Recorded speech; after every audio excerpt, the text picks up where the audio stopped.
और तब की जीतैले भैया और अब की जीताई हाजी। और तब की जीतैले चाचा अब की जीताई हाजी। फूल छापर बटन दबाई हाजी। आया लोक भैया के जीताई हाजी।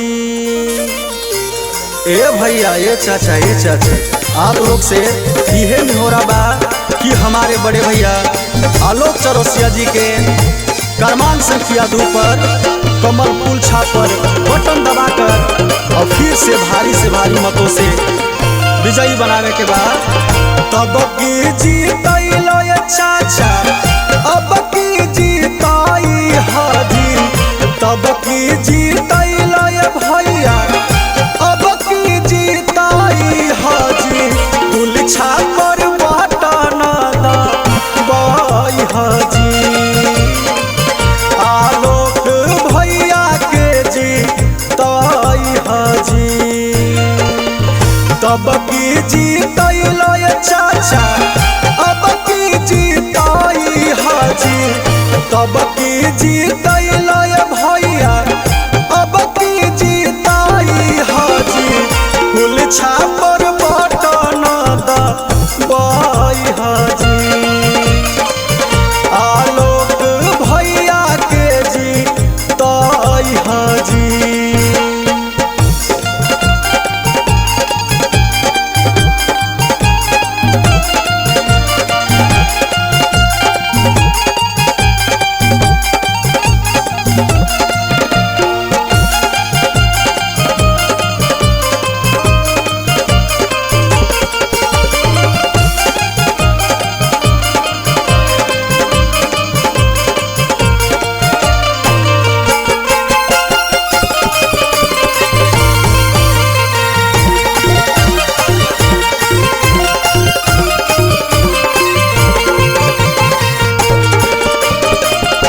आप सबसे यह नहीं हो रहा बा कि बड़े भैया आलोक चौरसिया जी के कमल के फूल छापर बटन दबाकर डाल्टनगंज भंडरिया क्षेत्र में फिर से एक बार सेवा करे के मौका दी।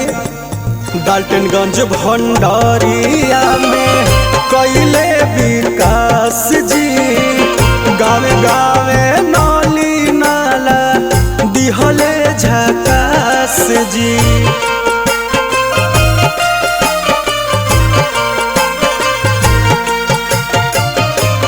डाल्टनगंज भंडरिया में कैले विकास जी।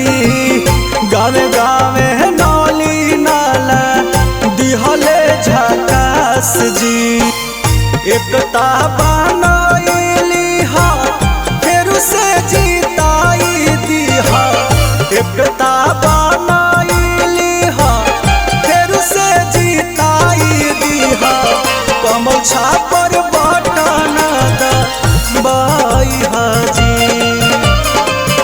आलोक भैया के जीताई हाजी।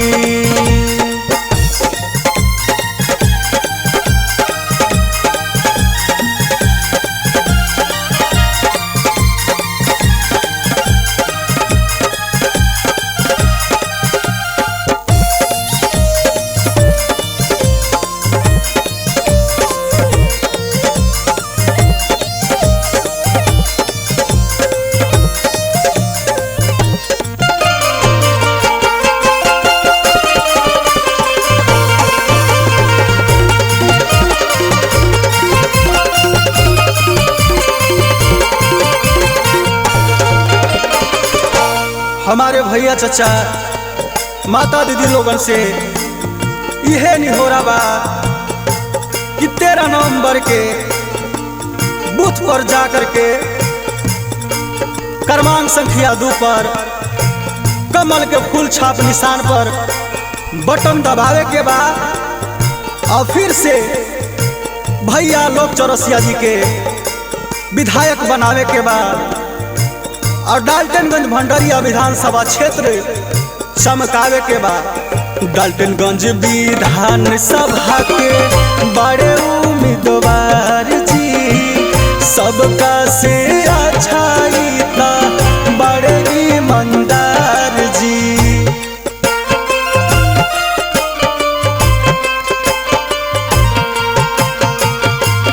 डाल्टनगंज विधान सभा के बड़े उम्मीदवार जी, सबका से अच्छाई तो बड़े ईमानदार जी। गाँव गाँव जाई के इह समझाई हाजी, गाँव गाँव जाई के इह समझाई हाजी। फूल छापर बाटना बाई हाजी, आलोक भैया के जी ताई हाजी। तब के जी तैला चाचा